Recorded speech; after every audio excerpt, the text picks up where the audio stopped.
I'm the police. I run shit here. You just live here. King Kong ain't got on me.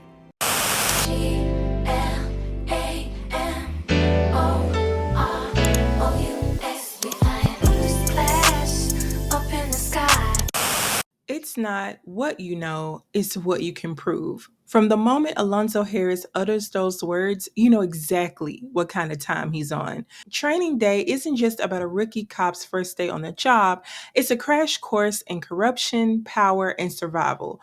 Denzel Washington gave us one of the most sinister performances of his career, playing a man who manipulates, gaslights, and controls everything around him.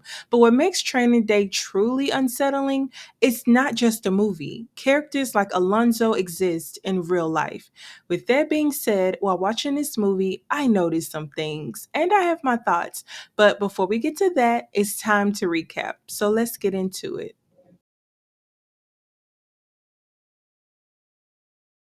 As the movie begins, we meet one of our main characters, Jake. That morning, Jake would join Alonzo Harris as his trainee. Jake was preparing to become a narc. Alonzo called Jake to prep him for their day. He gets right to the point. There was no time for pleasantries. Alonzo didn't do pleasantries, which kind of throws Jake off. Gonna be in the office all day, but who knows? Maybe we'll do some business. We're an aggressive unit. I know, sir. That's why I signed up. And, I just want to say thank you for giving me this. So Jake meets Alonzo at the coffee shop. Their initial meeting is super awkward. Alonzo has a harsh personality. He doesn't do small talk, which makes Jake very uncomfortable since he doesn't know how to work around Alonzo's personality. Alonzo insisted he grab a bite to eat. Jake refused, but after Alonzo gave him a curt response and declined to chat with him, Jake wanted to circle back and get some breakfast, but it was too late because Alonzo retracted his offer. One thing about Alonzo, he loved to dangle fresh meat to see what kind of reaction he'd get. But since Jake wouldn't allow Alonzo to read his paper in peace, he demanded that Jake tell him a story. So, Jake tells him a story about how he was able to prevent a murder by pulling over a guy for DUI who was on his way to kill his partner before he could snitch on him.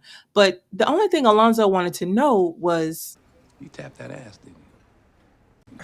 You know you tapped that ass. You put it in the back seat. Bam, code X. after they leave the coffee shop, they ride in Alonzo's 79 Monte Carlo. Before they get in the car, Alonzo tells Jake to grab a menu from the car. Keep this in mind. Before we get too far into this movie, let me say one thing. Growing up, all the women in my life used to swoon over Denzel, and I didn't see it for him then. I thought they were exaggerating, but things took a turn when I watched American Gangster and I noticed his walk. Idris has this walk as well. Gotta love the walk. The walk never lies. And then as I got a little bit older, I started to see what they saw years ago. And in this movie, Denzel was fine. At 47 years old, my God. But anyway, their ride begins, and Alonzo tells him that he only has today to prove himself. We learn that Jake's motivation to be a cop is to rid the streets of crime and drugs. Above everything, he wants to become a detective. He has good intentions, and he has a slightly rose colored view of his job and the world. Alonzo, not so much. Unlearn that bullshit they teach you at the academy, though. Shit'll get you killed out here. I will do anything you want me to do. My nigga. Jake doesn't know yet that he just said the wrong thing to the wrong person. As they continue driving, Alonzo asks Jake about his wife. We learn that Alonzo is married and has 3 boys. He even offers his sperm to Jake if he ever wants a boy himself. This, of course, bothers Jake, so he asks Alonzo not to talk about his wife. Instead of apologizing, Alonzo turns it into an example, saying how Jake needs to keep his family and his job separate because people can use it to get to him. You gotta hide that love deep inside you understand? Otherwise, these maggots out here on the street, they'll find it, they'll use it against you, and they will chew you up. Their first stop is a secluded spot where they spy on one of Alonzo's informants. They watch the informant serve these two young men, and as they plan to pull these guys over, Alonzo tells Jake not to call it in. So they pull these guys over. They are nervous. They are not about this life. They just wanted some lettuce. But something tells me they will never buy lettuce again after this stop. I see you down here again. I'm gonna take your vehicle. I'm gonna make you walk home. I'm gonna let the homeboys up the hill run a train on your girlfriend. You know what a train is, don't you? After traumatizing these people, Alonzo and Jake continue their ride. Alonzo tells Jake in order to be a narc, he needs to do drugs. Jake thinks he's playing around and tries to wave him off, but Alonzo was very serious. If I was a dealer, you'd be dead by now, motherfucker. You turn shit down on the street, and the chief brings your wife a crisply folded flag. What the fuck is wrong with you? And since Jake didn't want to blow his shot, he decided to smoke the lettuce, not knowing that the lettuce was tainted. Didn't know you liked to get wet, though. PCP. That's what you had. That's what you were smoking. You couldn't taste it. No, I never done it. You have now. I haven't, but you have. Setting Jake up for failure, and we're not even 20 minutes in. We meet another one of Alonzo's informants, Roger. Roger mentions a beef in Vegas and how Alonzo has a green light on his head. This will come back up later. But Roger tells Jake a joke. Man walks out of his house on his way to work, sees this snail, chucks it over the roof into the backyard, busts its shell up, all the shit, and after a while it can crawl again. Finally, after about a year, the little guy crawls back on the porch. He sees this snail again, so he looks at it and he says, "The fuck's your problem?" Roger tells him if he figures the joke out, he'd figure the streets out. Jake insisted that he had the streets figured out already. We'll see if that's true or not in a little bit, but Roger notes that Alonzo used to be green like Jake. Roger also mentions how he's a year away from leaving the US for good. Hold on to this as well. As Alonzo and Jake are driving down the street, Jake sees something that sobers him up quickly. He saw two homeless men trying to harm this young girl, and he yells for Alonzo to stop the car so he can help. Alonzo sat by for a second and watched him struggle trying to subdue the homeless men. When Jake finally had it under control, he walked up and slightly comforted Letty. Letty was ditching school, and she was insistent on letting the homeless men know that she was going to tell her cousins about what happened. Alonzo tells her to leave, not allowing Jake to get a statement. Alonzo wanted zero trails. Want to beat him up? Go get down. Protect and serve, brother. I got a punching bag at home. These guys should be off the streets. It's here where we start to see Alonzo for who he truly is. As he questions these men, he gets violent with this one. I'll leave you one nut. Which one you want? Enjoy. Make a decision. Just make a decision. You're lucky I don't have more pressing business. Jake starts to realize that Alonzo is a bit off. Before they leave, he grabs Letty's wallet from the ground. At this point, Jake was pissed that they let the men go, and Jake wanted to rid the streets of men like them, but Alonzo didn't care about that. They had two different motives. Let me ask you this. When do you lock anybody up? I mean, it seems like you're pretty busy keeping people out. What the fuck you talking about? You know what you're talking about, bitty boot. Got nothing but shit between your ears. Shit, they build jails because of me. Despite all of this, Jake still wants to impress Alonzo. Come on, Wolf. Oh, come on, dog.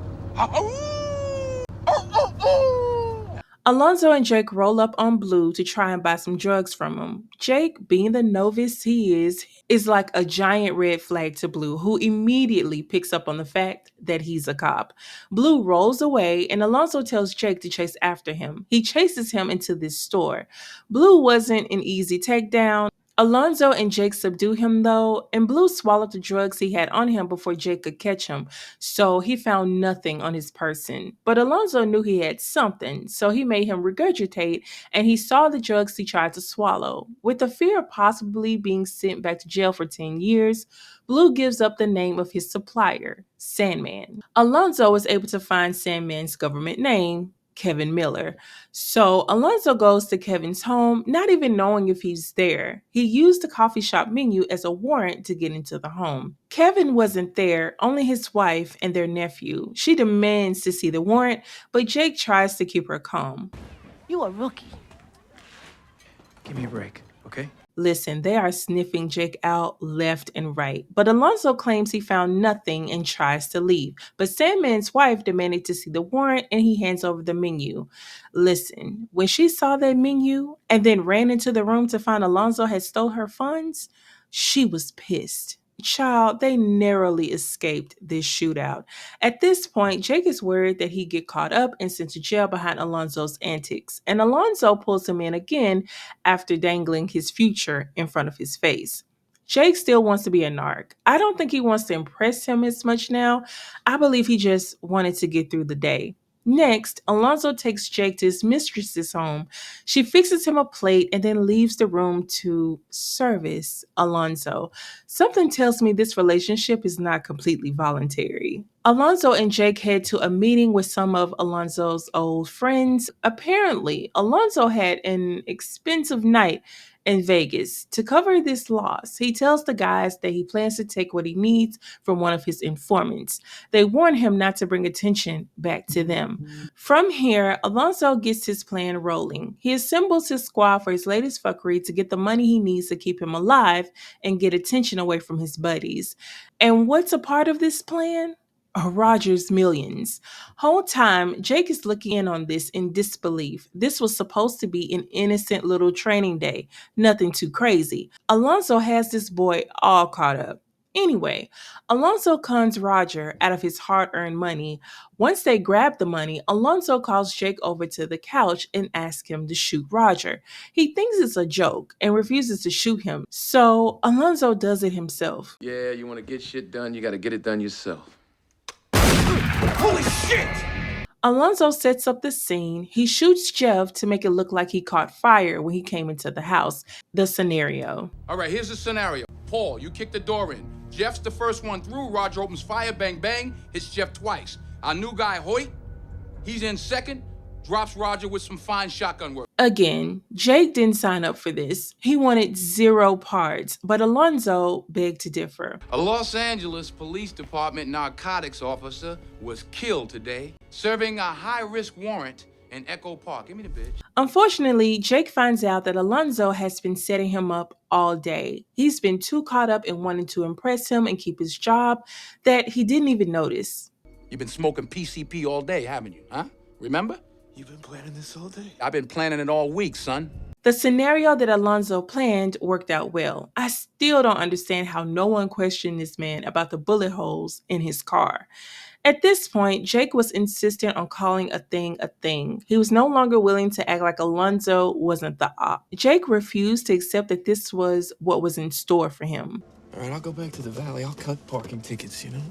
I became a cop to put away drug dealers, the poisoners, the criminals, not to be one. Still, Alonzo tries to sweet talk him, dangling that piece of meat in front of his face again, offering false promises, but only danger and more fuckery were on the other side of it all. Alonzo takes Jake to another friend's home. Alonzo came bearing gifts this time, though. While Alonzo goes to talk to one of the guys, Jake plays cards with the rest of the guys. Everything is somewhat cool at first, but then the guys get clever by showing their guns. Jake had enough at that point and tried to call Alonzo, but surprise, surprise, Alonzo left him there.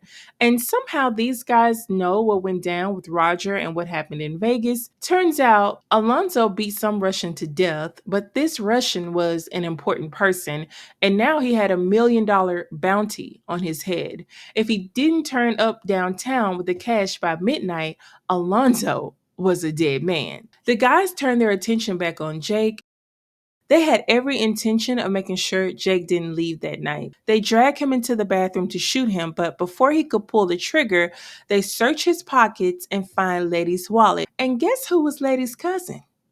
Jake insists that nothing happened, and he called Letty to confirm. You go to school today? Yeah. Yeah. Or different? I got jumped by these 2 crackheads. This cop came. I mean, he came out of nowhere, and they almost killed him, though, but he kicked their asses like that. After realizing that Jake was one of the good guys and he had done nothing wrong, they set him free. And where does Jake go? He goes back to the jungle by himself, like Alonzo warned him not to do. This time, he's here with a purpose. He's able to get into Sarah's home by getting her son's attention, and he lets him in. Jake rushes into Sarah's room where Alonzo was, and here Alonzo goes, dangling Jake's future in his face again. You made it. You passed the test. You're a knock. You're in. Jake plans to turn Alonzo in, but Alonzo tries to get into his head by telling him that no one would believe him. Child, they start shooting in this house like there wasn't a child in there. At least Jake told the little boy to hide, but Alonzo didn't give any warnings. He's just shooting up the place. While the little boy gave up Jake's hiding place, he quickly ran behind Jake instead of running towards Alonzo. I don't think he liked him too much either. Sarah tells Jake that Alonzo ran out the window and Jake chases after him. When he finds him, Alonzo manages to shoot every bullet out of his gun. They wrestle on a random doorstep for a hot minute, and Alonzo eventually overpowers him and knocks him out. Alonzo then heads out towards the street and gets in his car, but before he's able to drive off, Jake jumps on the hood. Homeboy was hanging on for dear life while Alonzo was swinging the car around, hitting everything in sight.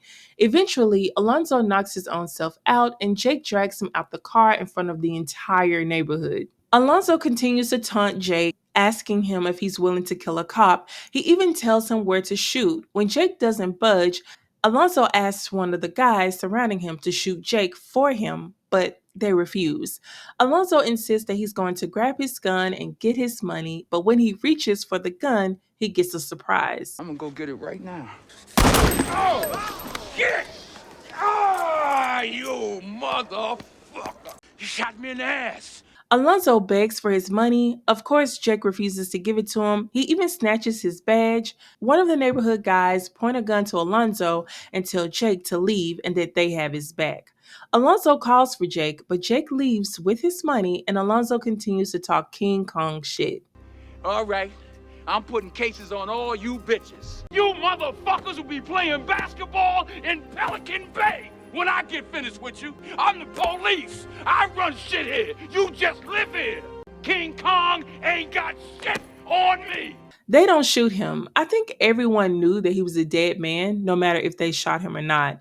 Alonzo leaves the neighborhood, but shortly after, he's surrounded by his consequences and he's taken out. Jake returns home after a very long and eventful day, and we overhear a news broadcast detailing what happened with Alonzo. Los Angeles Police Department narcotics officer was killed today, serving a high-risk warrant near LAX. A Los Angeles Police Department narcotics officer was killed today, serving a high-risk warrant in Echo Park. Give me the bitch.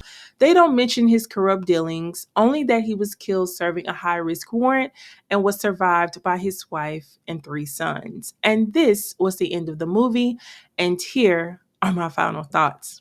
I only recently learned that Alonzo Harris was inspired by a real-life LAPD officer, Rafael Perez. Perez was at the center of one of the biggest police corruption scandals in LA history. He was out here stealing drugs from evidence lockers, framing people, and dragging other officers into his mess. His actions led to overturned convictions, massive lawsuits, and a complete shakeup within the department. While Alonzo isn't a direct portrayal of Perez, you can see the influence. Same reckless power, same disregard for the law, same belief that he's untouchable. Denzel absolutely earned that Oscar. He put his whole foot into playing Alonzo Harris. But let's be real, Denzel always delivers. That's why it's frustrating that this is the role that got him his Best Actor win. Same way Halle Berry's Oscar for Monsters Ball feels like a weird choice considering the incredible performances she's given. One thing that stood out to me on this rewatch was just how calculated Alonzo was. This man had Jake's entire day mapped out weeks in advance, down to every illegal thing he'd be dragged into. The setup started the second they met at the coffee shop. Jake thought it was just another day of training, but Alonzo was already 5 steps ahead, grabbing the menu and using it as a fake warrant, making Jake smoke on the job, PCP no less, while conveniently not smoking himself. Alonzo knew exactly what he was doing. He knew Jake would witness all kinds of illegal activity that day, but if someone found drugs in Jake's system, who would believe him? Then there's the way he robbed Sandman's wife, used his informants like personal errand boys, and orchestrated Roger's murder just to pay off his own debts. Every time he pushed things further, he dangled Jake's future in front of him, making it clear that if Jake wanted a career, he'd have to play along. And when Jake resisted, Alonzo would flip the script, gaslighting him into thinking things weren't as bad as they seemed. Manipulative from start to finish. But no matter how many times Alonzo tested him, Jake never wavered. Their perspectives on policing couldn't have been more different. Jake actually wanted to clean up the streets. He saw being a cop as his purpose. Meanwhile, Alonzo used his badge as a tool to exploit, control, and destroy the very communities he was supposed to protect. And the thing is, there are still plenty of Alonzos out there walking around your local precincts, abusing their power just like he did. Some people just can't handle power. Power is the strongest drug there is. And for Alonzo, that was his real addiction. More than money, more than respect, more than fear. He could never get enough. But at least in Training Day, his hunger for power was his downfall. In real life, there's always another Alonzo waiting to take his place. And that's what makes this movie so unsettling. At the end of the day, Training Day is still a great film, and sadly, it will always be relevant. Anyway, that's it for this recap. Please like, comment, and subscribe if you haven't already. If there's a recap you'd like to see, please submit your request using the link in the description box below. As for the next review, all I'm going to say is 1999. This movie stars a charming character and two popular 90s actresses. With a friend group like this one, you are better off as an outcast. You probably live to see your next birthday too. See you next time, you guys. Bye.